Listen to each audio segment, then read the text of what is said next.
Hello everyone. तो आज हम बात करने वाले हैं पेंशनर्स की, बिकॉज यू ऑल नो कि पेंशनर्स को लाइफ सर्टिफिकेट सबमिट करने की डेट आने ही वाली है, जैसे कि 30 नवंबर है।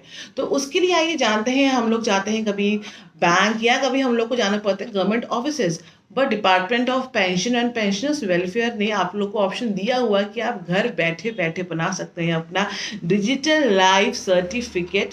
तो आइए जानते हैं कि इसका क्या है प्रोसेस और कौन सी एप्लीकेशन आपको इंस्टॉल करनी पड़ेगी और कैसे आप घर बैठे बैठे बना सकते हैं अपना डिजिटल लाइफ सर्टिफिकेट।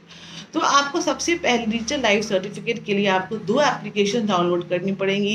एक है आपका आधार फेस आरडी और एक है आपका जीवन प्रमाण एप्लीकेशन। पहले हम आधार फेस आरडी एप्लीकेशन डाउनलोड करेंगे, बिकॉज ये जीवन प्रमाण एप्लीकेशन के बैकग्राउंड प्रोसेस में काम करती है। तो पहले आप आधार फेस आरडी एप्लीकेशन डाउनलोड करेंगे, उसके बाद आप डाउनलोड करेंगे जीवन प्रमाण एप्लीकेशन। उसके बाद ये दोनों एप्लीकेशन इंस्टॉल करने के बाद जब आप ओपन करेंगे तो इसमें दो तरह के ऑथेंटिकेशन होते हैं। एक होता है आपका ऑपरेटर ऑथेंटिकेशन और एक होता है आपका एज अ पेंशनर ऑथेंटिकेशन। जो आपका ऑपरेटर ऑथेंटिकेशन होता है वो इसके लिए होता है कि जो ऑपरेट कर रहा है आपका डिजिटल लाइफ सर्टिफिकेट बनाने के लिए, उसका ऑथेंटिकेशन होता है। उसके बाद एज अ पेंशनर आपको अपनी डिटेल्स डालनी पड़ती है, एज अ पेंशनर आपको ऑथेंटिकेशन होता है। तो ऑपरेटर आप खुद भी हो सकते हैं अपने, तो उसमें भी आपको अपनी डिटेल्स डालनी पड़ेगी, या अगर ऑपरेटर कोई और है तो वो अपनी डिटेल्स डालेगा। उसके बाद नेक्स्ट स्टेप में एज अ पेंशनर आपकी डिटेल्स डाली जाएंगी, आपका ऑथेंटिकेशन होगा और आपका डीएलसी जनरेट हो जाएगा। तो पहले चलते हैं कि आप जैसे ओपन करेंगे आपको ऑपरेटर का ऑथेंटिकेशन के लिए क्या क्या डिटेल्स करनी पड़ेंगी। आपको अपना आधार, आपको अगर आप खुद ऑपरेटर अपने खुद अपना लाइफ सर्टिफिकेट जनरेट करा रहे हैं तो आपका एज अ पेंशनर आपको अपना खुद का आधार नंबर, मोबाइल और ईमेल आईडी डालनी पड़ेगी।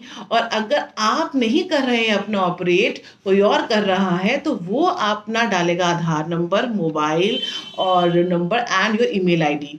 उसके बाद सबमिट करने के बाद उनको ओटीपी आएगा, तो आपको ओटीपी सबमिट करने हैं। ओटीपी सबमिट करने के बाद आपका नेम एज पर आधार मांगेगा, वो सबमिट करना है। उसके बाद फेस ऑथेंटिकेशन के लिए फेस स्कैनिंग का ऑप्शन होगा, वो स्कैन करेंगे तो ऑपरेटर ऑथेंटिफिकेशन सक्सेसफुली हो जाएगा।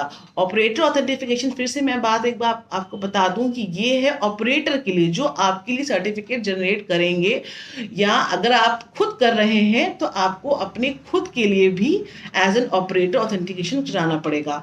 लेकिन ये वन टाइम प्रोसेस है, एक बार जो ऑपरेटर अपना ऑथेंटिकेशन कर लेता है उसके बाद वो मल्टीपल डीएलसी जनरेट कर सकता है पेंशनर्स के लिए।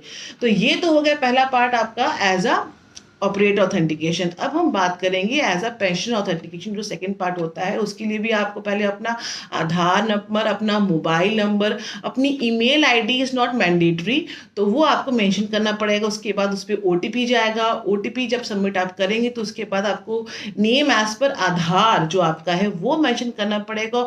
और भी डिटेल्स होती हैं, जैसे कि आपका पीपीओ नंबर है, आपकी टाइप ऑफ पेंशन कौन सी है, आपकी सैंक्शनिंग अथॉरिटी कौन सी है, डिस्बर्सिंग एजेंसी कौन सी है, वो मैं यहाँ पे आपको मेंशन कर दूंगी। वो डालने के बाद आप जब क्लिक करेंगे तो आपके पास ऑप्शन आएगा कि क्लिक ऑन द, आपको फेस ऑथेंटिकेशन का ऑप्शन आएगा। फेस ऑथेंटिकेशन आप जब उसको पूरा प्रोसेस कर देंगे तो डीएलसी सबमिशन की आपको स्क्रीन डिस्प्ले हो जाएगी, जिसके अंदर आप उसके बाद आप अपनी डीएलसी डाउनलोड कर सकते हैं नीचे दी गई हुई वेबसाइट्स पे। तो थैंक यू गाइस, आप घर बैठे बैठे जनरेट करें अपना लाइफ सर्टिफिकेट।